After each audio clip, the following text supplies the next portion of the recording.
staff must be screened before they enter the center. One of the city's emergency daycare centers is closed because of a COVID-19 outbreak, and we are learning tonight an infant at the center has tested positive for the disease.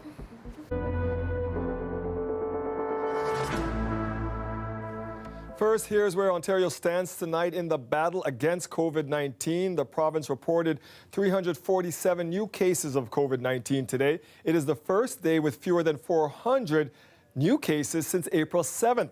It is also down from the 525 new cases we reported yesterday. The number of hospitalized COVID-19 patients now stands at 977. That's up from 957 yesterday. 235 people are being treated in intensive care. That is down from 239 the day before. Now, earlier this week, Ontario's Chief Medical Officer of Health said the province would need to see 2 to 4 weeks of declining daily case growth as well as hospitalization rates before emergency measures can be loosened. As we remain under those emergency orders, the province today broadened the list of essential workers eligible for free childcare. But as that was announced, there were questions about an emergency care center here in the city. It is now closed because of a growing COVID-19 outbreak that includes an 8-month-old baby. Lisa Shing with the latest. The Jesse Ketchum Child Care Centre in Toronto is quiet today, shut down for 2 weeks after 4 staff members and an 8-month-old tested positive for COVID-19. One other worker is waiting for results. This first incident in one of our emergency child care centres is a sad reminder of the dangers of COVID-19 and some of its continuing unknowns. The city is now investigating how it spread, and it's looking at ways to strengthen the rules around these centres. So far, that doesn't include masks. In mid-April, Toronto's Children's Services Division sent this memo to city-run daycares. It instructed staff not to wear non-surgical or homemade masks, citing no evidence they protect the user. It might offer a false sense of security, and children might be intrigued by or scared of them. We know that masks can prevent spread. We have provided the best available advice based on the best available evidence. This outbreak comes as the province announced more frontline workers will be eligible for free childcare. That includes those in retail, grocery stores and pharmacies, retirement homes and truck drivers. Workers on the front lines are making a difference in this province. They ensure our shelves are stocked and our families are fed. As more parents put their children in these daycares, Lecce says they're doing everything they can to prevent more outbreaks, including testing all childcare workers and. No site could exceed 50 people, that these centers must be thoroughly cleaned every day before opening, that all staff must be screened before they enter the center. The outbreak at Jesse Ketchum is the only one in the province at an emergency daycare. 2 centers in Ottawa closed as a precaution after workers there got sick, but they've since tested negative for COVID-19. Lisa Shing, CBC News, Toronto. The death toll at long-term care homes in and around Toronto continues to climb. 5 facilities are now reporting more than 30 deaths. That includes Altamont Care Centre near Shepherd and the 401, which has seen 39 deaths. That's 7 more since just yesterday. The Isabel and Arthur Meehan Manor near Yonge and Davisville is now sitting at 32 deaths. That's 10 more than Monday, while the Orchard Villa home in Pickering is reporting the most deaths in the region with 49. The City of Toronto is taking steps to prevent the spread of COVID-19 in our shelter system. Mayor John Tory announcing a new plan to move people living in tents into 125 furnished apartments. Lorenda Redekop has the details. Husband and wife Rob and Michelle King have been living in a tent downtown since last fall. They've been told they're on the list to be moved into an apartment on May 19th, an unexpected positive out of the pandemic. I'm excited. I mean, I don't want to be out here. I've had my battles with my addiction and, I'm on top of that now. But, it's not easy to climb out of this hole once you're in it as you get older. He says he has other health issues and has had 2 heart attacks. He says with COVID-19, it's harder to get by or even find a public washroom. Until now, no one in tents was being considered for other housing. Mini tent cities have popped up across the city. Today, this announcement. Starting today, city staff are helping people living in encampments to move into 2 buildings with a total of 125 apartments. Furnished apartments with other supports available for issues such as addictions and COVID-19 screening. Access to units will be prioritized for people in encampment sites that present health and safety concerns and are identified as higher risk to COVID-19 related harms. The mayor says the city will also resume clearing away tents from city property, something it stopped when the pandemic hit.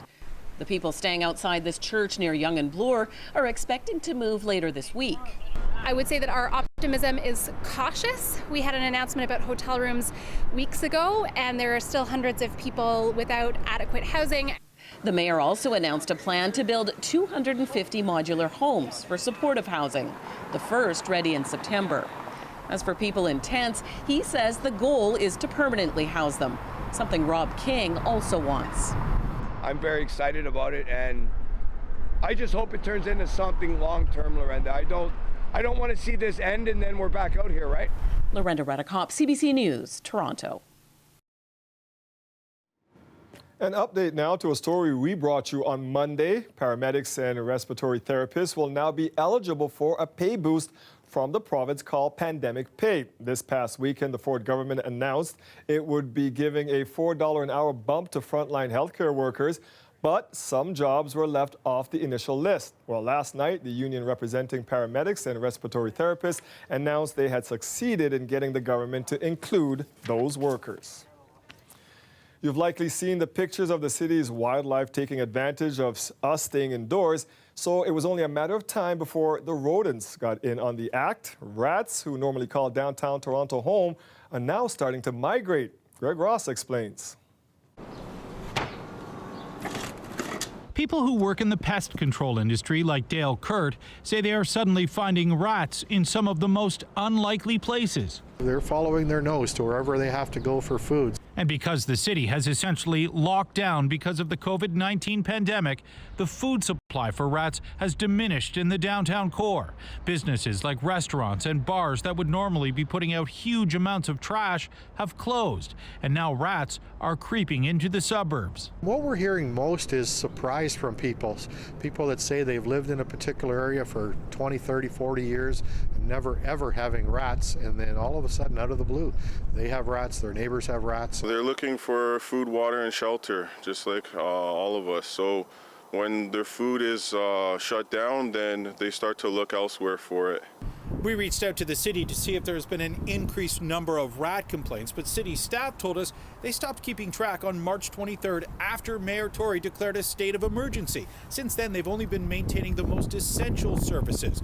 But pest control companies that we've reached out to tell us they're seeing more rat calls than ever before. We've had an increase of calls about 20 to about 25%. But the lockdown has helped in other areas. Because there's less social distancing, other numbers are going down, like bed bugs and cockroaches, where those spread between people. When it comes to dealing with rats, the experts say there are things people can do to protect their homes and businesses. Try to prevent them. Don't keep available garbage outside around your home. Keep the debris away, wood piles, things like that. Doing structural maintenance, sealing holes, having proper door sweeps installed to prevent more from coming in. And they say it's better to do this before the problem starts, because once you have a rat infestation, it's not easy to get rid of. Greg Ross, CBC News, Toronto. The city taking steps today to stop people from gathering at a popular downtown park to watch the cherry blossom trees. I can understand why they're doing it. It makes sense. It makes it tough for the little ones, but it's absolutely, it's what we need to do for now. Sacrifices for now for a healthy community later. It's a good idea, I think. There's a lot of people here that come by in the evening, so it's definitely a good idea to have some sort of security around here. It's good. The city has put up fencing to block visitors from the cherry blossom trees at Trinity Bellwoods Park, saying it is needed in order to maintain physical distancing. The park will also be patrolled by enforcement officers. The city also taking steps today to keep people from another popular cherry blossom spot, High Park. It will be closed as of tomorrow, but the city is offering a live bloom cam on its site for those who still want to see the trees. Yes, watch them on the Bloom Cam and don't all rush to the park. I heard that Trinity Bellwoods was packed last weekend. Yeah, and it's so hard, Dwight, when we have beautiful weather, which we are looking forward to for this weekend, to kind of heed all the warnings and stay home. But we really need to dig in and make that concerted effort. And come on, Bloom Cam. Sounds pretty cool, doesn't it? The winds today, they felt cool, and they continue to. These are just the sustained winds, but the gusts, we've been seeing Oshawa gusts 63 kilometers an hour, Pearson 61, and Toronto City Centre at one point winds gusting to 65 kilometers an hour. The direction is very interesting in terms of Toronto, Oshawa, Markham, Mississauga, even Hamilton. You see that flow is east to northeasterly, and then St. Catharines, it's been a southeasterly flow today, and that's very important when I show you the temperatures. Look at St. Catharines, 19 degrees. It was up to just over 21 a little bit earlier, whereas all our other readings had not only been cooler, but Hamilton, darn right chilly at 8 degrees with some of these rain showers pushing through. So it's kind of coming in waves, these bands that are rotating around this area of low pressure that is such a slow mover because it's kind of being blocked by high pressure that's off towards the east. We'll take a deeper look at that coming up a little later in the show. But for now, you can see we've got this band running through, then there'll be a break, and then there's more moisture streaming up from the south. So this carries on tonight. At times it'll get heavier overnight towards tomorrow morning. 10 degrees will be the low, but actually towards morning that temperature will be coming up towards 12 degrees. Stays windy, but those winds have been backing off a bit. They'll certainly back off by tomorrow afternoon. 14 degrees, and we may just get some sunny breaks in there tomorrow afternoon as well, Dwight. Take it. Thank you, Colette. You're welcome. The weather update is brought to you by Train, the most reliable heating and cooling brand. It's hard to stop a train. We are following some breaking news out of Europe right now. The Canadian Armed Forces has confirmed there is a developing incident involving a helicopter deployed from a Canadian frigate in the Mediterranean. These are recent images of HMCS Fredericton, which is currently taking part in NATO exercises in the Mediterranean. It lost contact a few hours ago with its Cyclone helicopter. Unconfirmed reports say it went down near the Greek island of California, about 250 kilometers due west of Athens. A search and rescue operation is now underway. No other information about the incident or who was on board is being released at this time. We will bring you updates to the story as we get them. Ramadan is looking a lot different for Muslims across the globe, including right here in the GTA.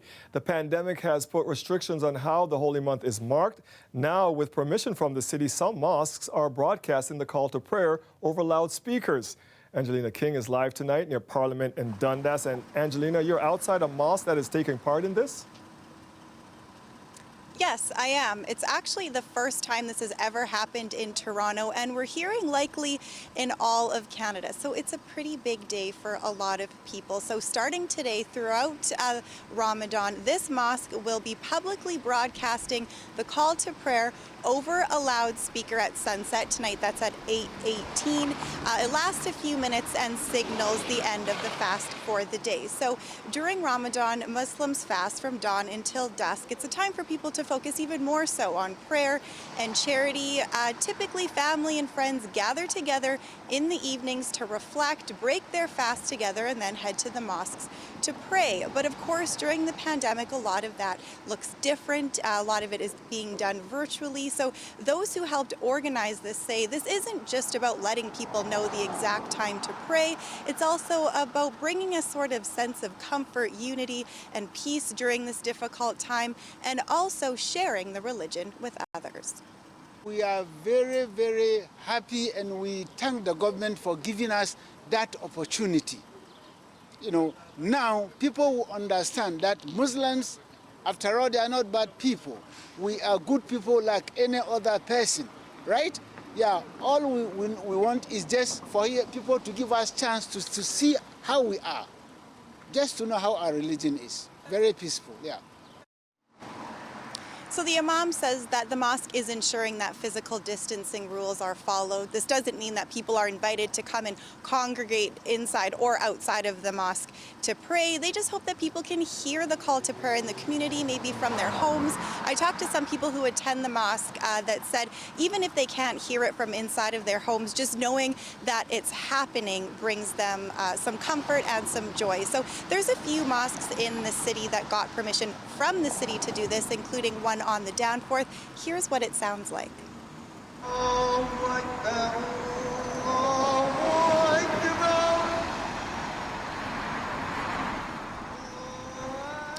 They've been broadcasting the call to prayer since last week, and I actually just heard from the city, which told me that any mosque that requests permission to do this will be allowed. And actually earlier today, the city of Mississauga gave the green light to any mosque there to broadcast the call to prayer over loudspeakers, as long as physical distancing rules are followed. And a lot of people today told me that this really is an historic day for them. They said they haven't heard the call to prayer being broadcast publicly since their childhood, growing up in cities where that is the norm. So a little bit of positivity during this pandemic for a lot of people today. So this will be happening at any mosque in Toronto that asks the city for permission throughout the month of Ramadan, which ends on May 23rd. Dwight?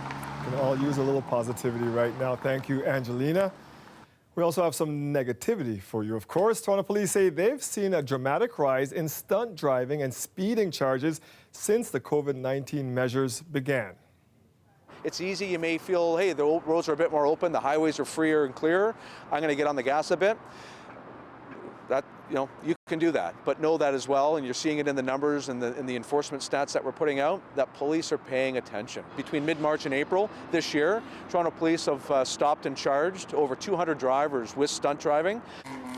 That's including this incident at Yonge and Dundas when a 21-year-old man was charged for doing donuts and then speeding off. The increase in stunt driving is up from the same time last year, where Toronto police only laid 32 charges. Also up, speeding charges. Between March 23rd and April 27th, police gave out more than 6,900 tickets. That's 1,500 more than this time last year. The pandemic has resulted in less people on our roads, resulting in 75% less collisions being reported this year compared to last. Officers are reminding us that just because the roads are open doesn't mean there is more leeway for speeding or stunts. The airport taxi industry is one of many that has been devastated by COVID-19. Drivers have lost a lot of business as less people are going to airports and traveling. But the industry is taking an even bigger hit. As Alicia Son tells us, it's also costing drivers their lives. In a time when health officials were primarily concerned about those who had been traveling to and from COVID-19 affected areas, airport taxi and limo drivers were still showing up to work, and their union says no one knew the danger until now. There are at least 4 people who are passed away. 2 are from limo side, 2 are from taxi side. Those are due to COVID-19. 50-year-old Kamal Dami was one of them. Aujla says many more are sick. And a few of them, they are hospitalized last 3-4 weeks. They are on a ventilator. Most of the drivers, they are not working right now. They don't feel as safe. The Greater Toronto Airports Authority acknowledged the risk to airport drivers, telling CBC News that they told license holders that as of March, they were not going to be required to provide continuous service, meaning, quote, their drivers are not required by the GTAA to pick up passengers at Toronto Pearson.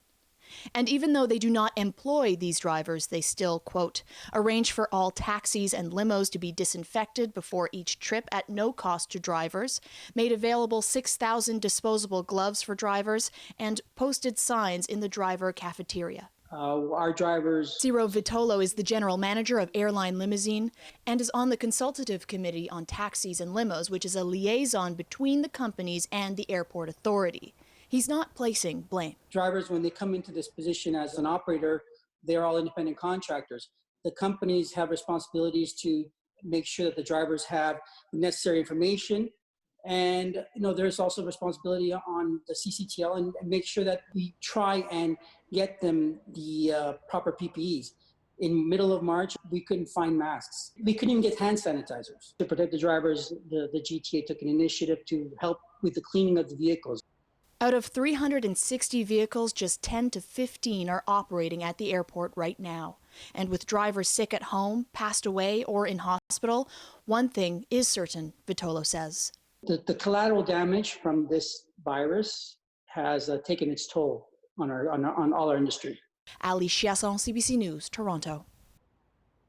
It calls itself North America's fastest growing newspaper, but the Epoch Times is publishing misleading information about the coronavirus.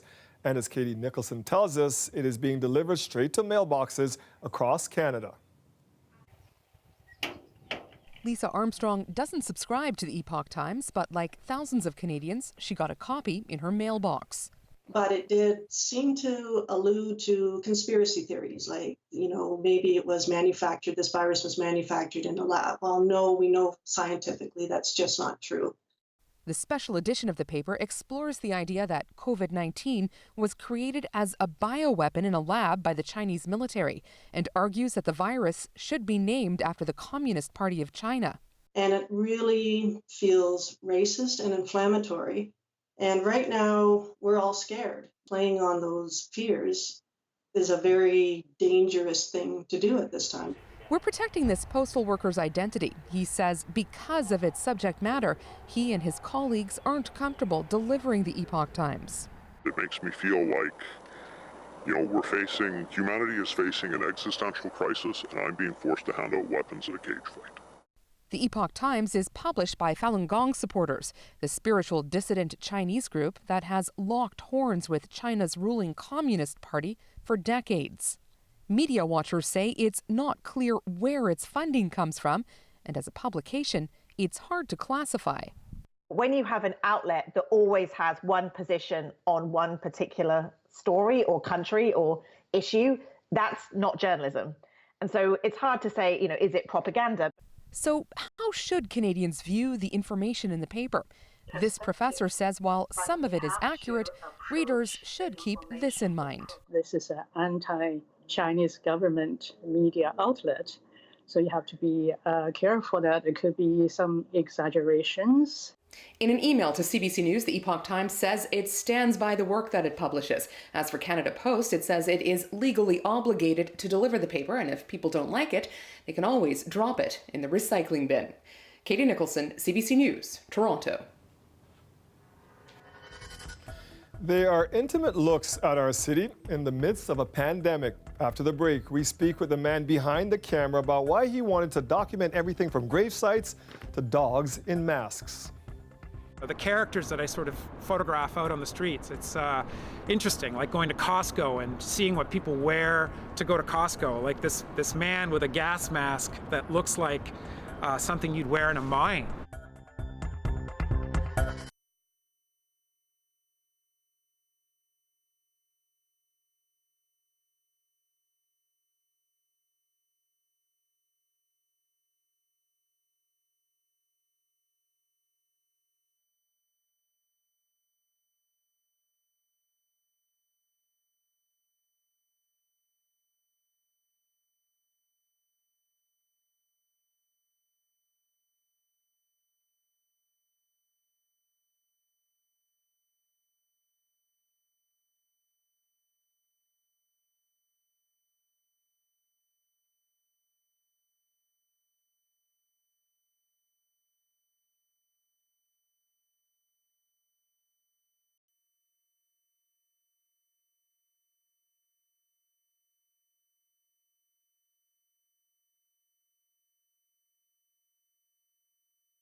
While the streets of Toronto have been relatively quiet, a man has been using this time to capture and document the pandemic. He's been taking photos of the city's streets.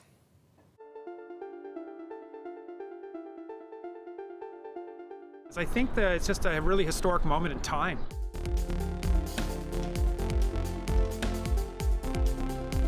I'm John Hernick. I'm a Toronto-based professional photographer, and I'm working currently on a project on COVID-19 portraits. I felt that somebody should be documenting these portraits of people, and what I had sort of seen being done out there wasn't really that inspiring to me, so I wanted to do something a bit different, and that was just sort of going out on the streets of Toronto and taking portraits of people in their masks. And it started out as sort of something to keep myself occupied while I was out of work, especially with the personalities that I sort of, the characters that I sort of photograph out on the streets. It's interesting, like going to Costco and seeing what people wear to go to Costco, like this man with a gas mask that looks like something you'd wear in a mine shaft. I went to the airport, which was just empty, and I ran into an Air Canada pilot who I asked to take his picture. And I took about 3 or 4 photos, and then the last frame I asked him to open his eyes a little wider.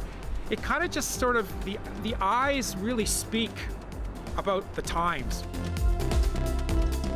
I was walking up Yonge Street, and there's a cemetery that's right next to the street. And I guess, you know, people were just discarding their masks and gloves over the fence. And I saw a gravestone with a mask sitting sort of just off to the side of it. So hopped over the fence, took a picture of it with my camera, and it's actually one of my favorite photos because it really speaks volumes of the times.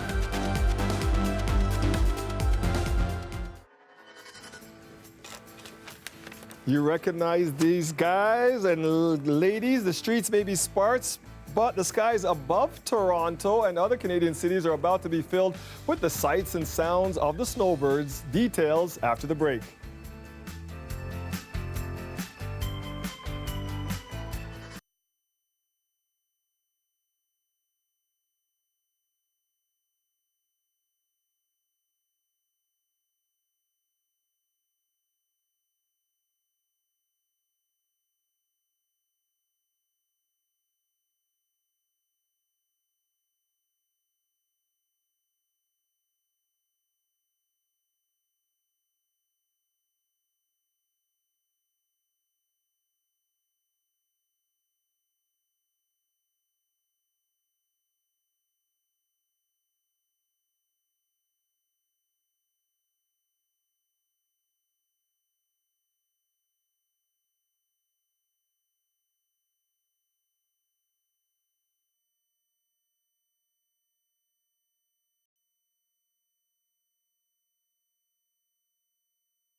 People living with disabilities who rely on personal support workers have had to make some tough decisions during this pandemic because many of the care services they normally access have been canceled.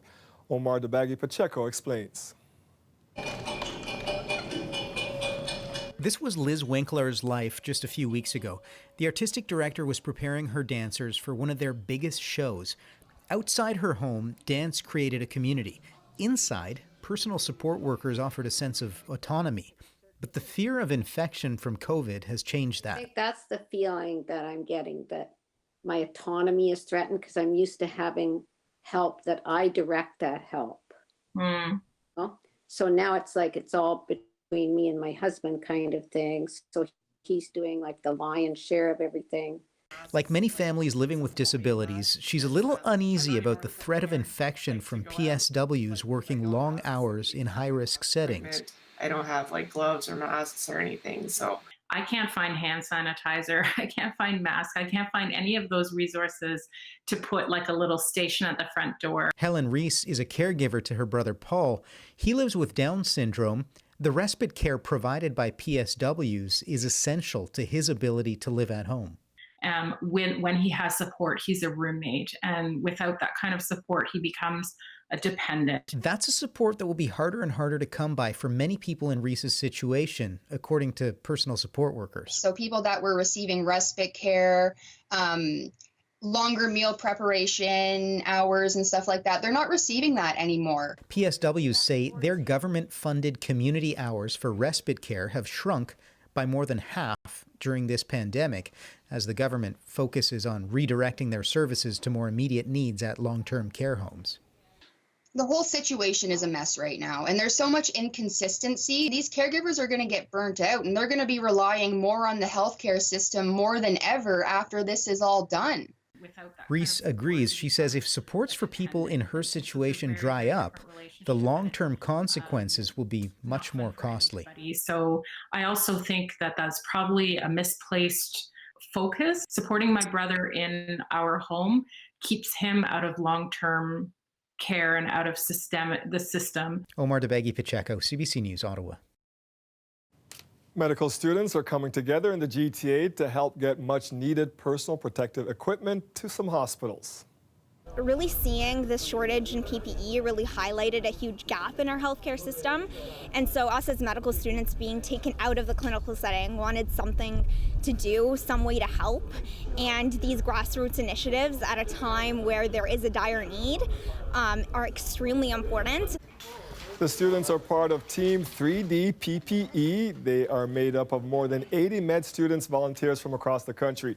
Today, they delivered 5,000 face shields that have been approved for use in a number of GTA hospitals. To date, they've turned out over 10,000 shields, which have been delivered to nearly 20 facilities. The Education Minister thanked them for their efforts today. This is the best of our province, and we're proud of them, and I'm proud to be here with you. And just to really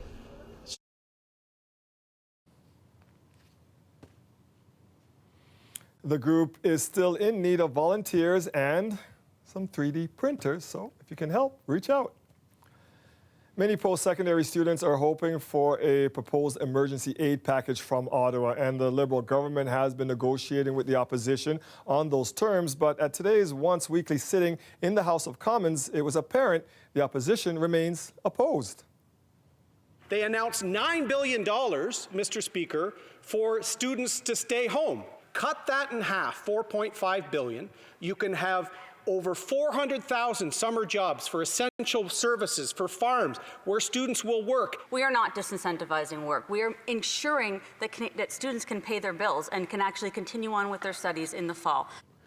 The Liberal proposal includes a student services grant to pay those who volunteer for roles in essential services, including the agricultural sector.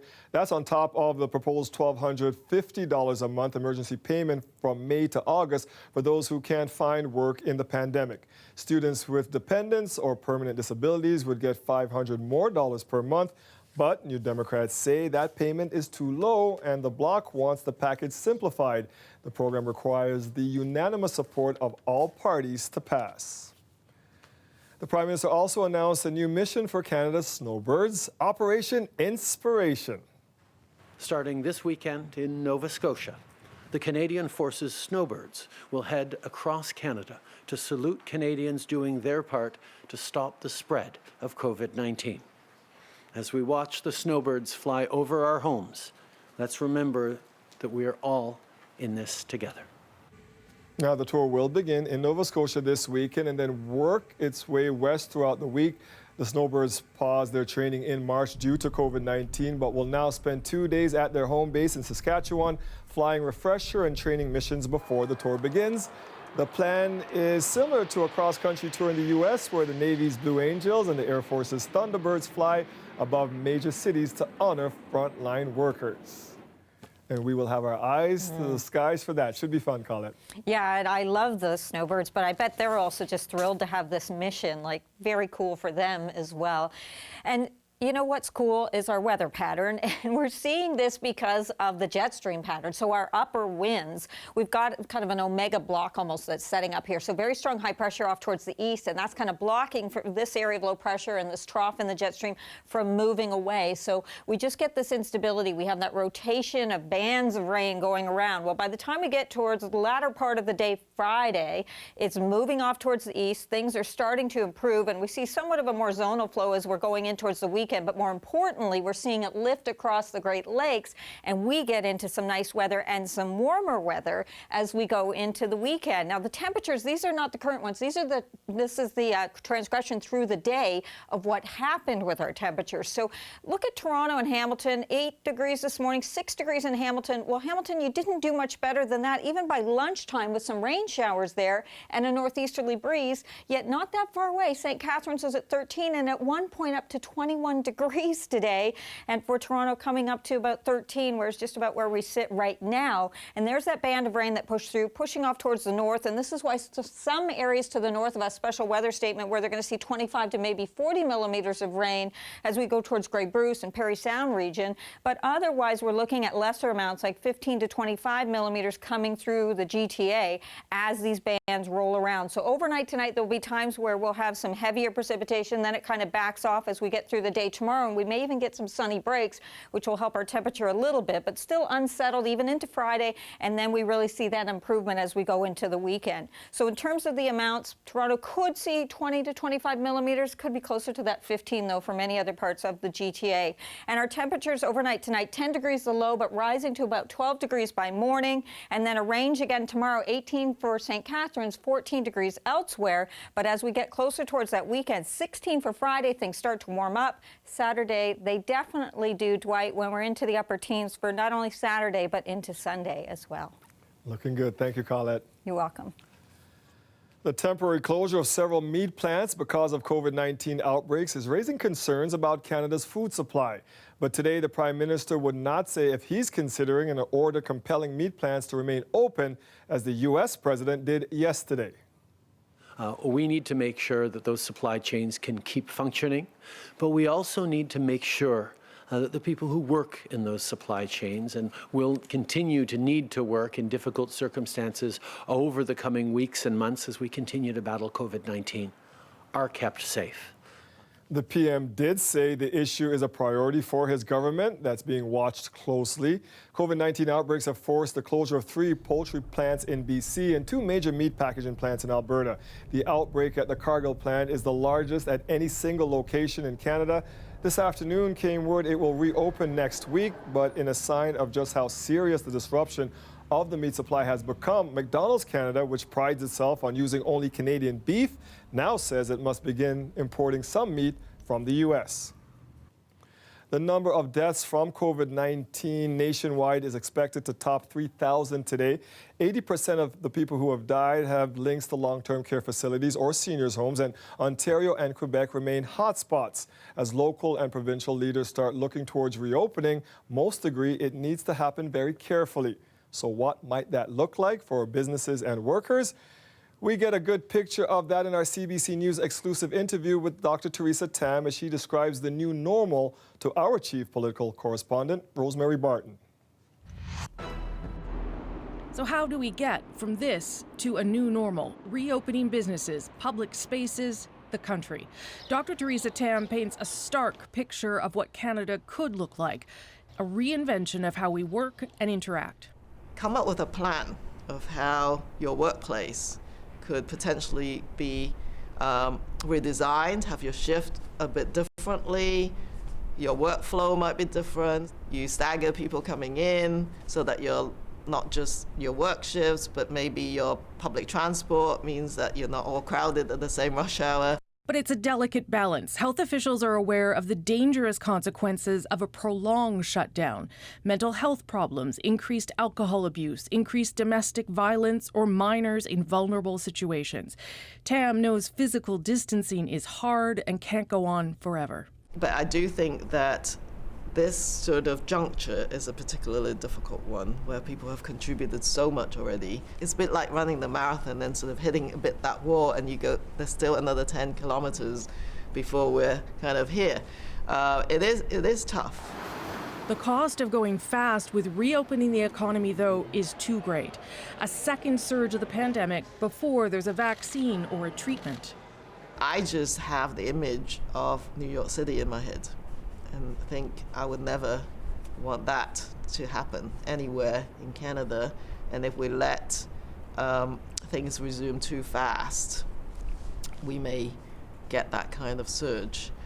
The first phase of COVID-19 isn't even over, and already Tam is planning for the next one. In the next winter season, when it's not just living with COVID-19, you're going to get influenza, and so being able to prepare for that is part of the new normal. A new normal that is being decided and planned right now, but will likely have to change again as Canadians learn to live with COVID-19 until a vaccine is found. Rosemary Barton, CBC News, Ottawa. That was Rosemary speaking with Canada's Chief Public Health Officer, Dr. Theresa Tam. You can watch the whole exclusive interview on our website. Go to cbc.ca/thenational. This is day 50 of the pandemic. There are more than 50,000 cases in Canada, and we will likely hit 3,000 deaths today. Worldwide, there are more than 3 million cases. Stay up to date with our coronavirus tracker. It is where you'll find the latest data on the number of cases, both here in Canada and around the world. Go to cbc.ca/coronavirus tracker. I think just with the increase of people baking at home, they're seeking out some comfort, and that's coming in the form of bread and cookies and biscuits. After the break, the therapeutic effects of at-home baking. The boom right now. We're going to look at it when we come back.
These days, it seems flour is becoming the new toilet paper. It's been scarce in many places and the object of panic buying.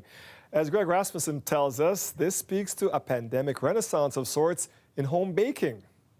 I'm right now milling this to our sifted red spring flour.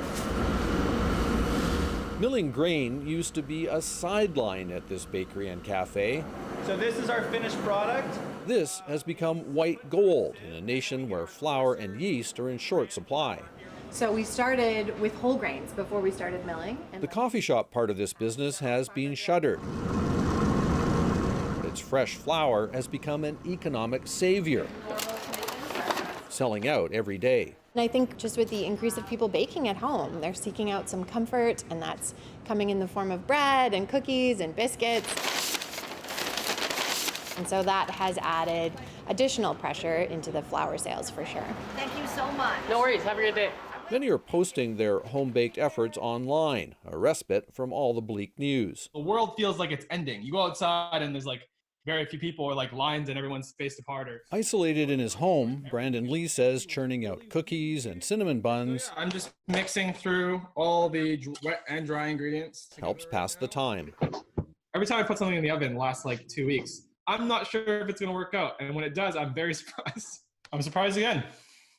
Just delicious. One of the judges of the Great Canadian Baking Show, who has struggled with severe anxiety, says making bread is therapeutic. It does create great memories. That's the way I feel it. It gives you a sense of control of your life. And bread can be quite challenging. And if you overcome that challenge, I think there is a feel-good, attitude. I made it, look at it.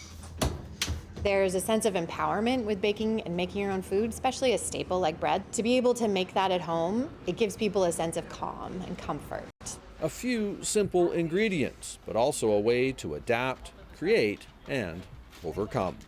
Greg Rasmussen, CBC News, Vancouver. If you need proof that doctors and scientists are the world's new rock stars, look no further.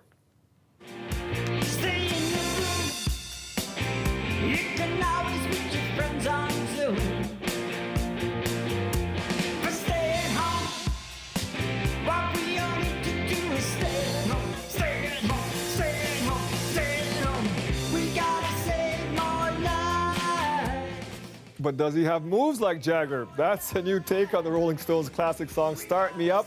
Lyrics meant to remind everyone what they have to do to stop the spread of the coronavirus. It was written and performed by a group of neurologists from Western University from their separate homes, of course. They posted it on social media just yesterday, and it's already getting radio play across the country, including on CBC channels. After the break, today's Frontline Heroes. Stick around for that. We'll be right back.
Even before the pandemic, doctors at St. Michael's Hospital say Joan Serum, an environmental services worker, went out of her way to give everyone a warm greeting and make them feel special.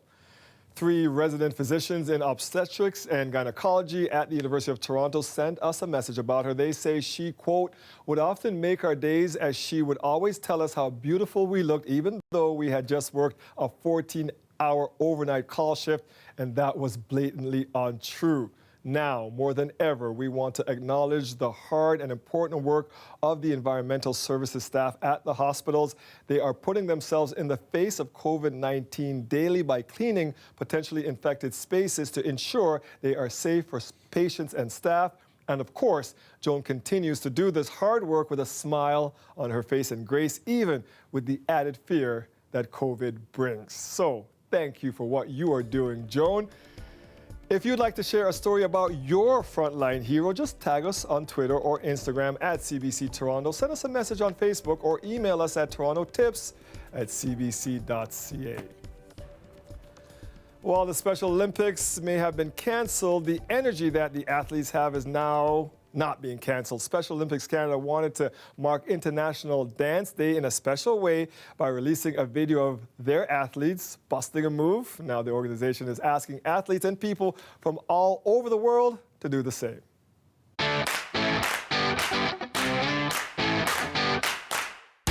On this time when everyone's social distancing and in their homes, we thought what better way to bring some joy and some celebration to these times than to sort of take advantage of International Dance Day and just having a celebration of connection versus social isolation and using dance and our favorite music to do that. Our athletes are vulnerable. They're home alone.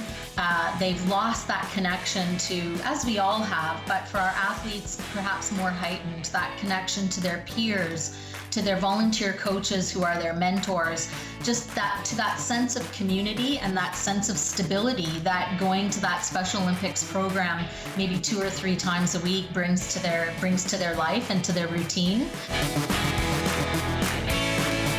It's just another activity to bring connection, to bring joy. And for anyone who's been to a Special Olympics event, you know that our athletes love to dance. And, whenever a group of athletes are gathered, a dance will break out. So, what better way than to take this opportunity of International Day of Dance and have our athletes leading the charge by getting other Canadians and other people around the globe to get on their favorite dance shoes, put on their favorite song, and, dance it out.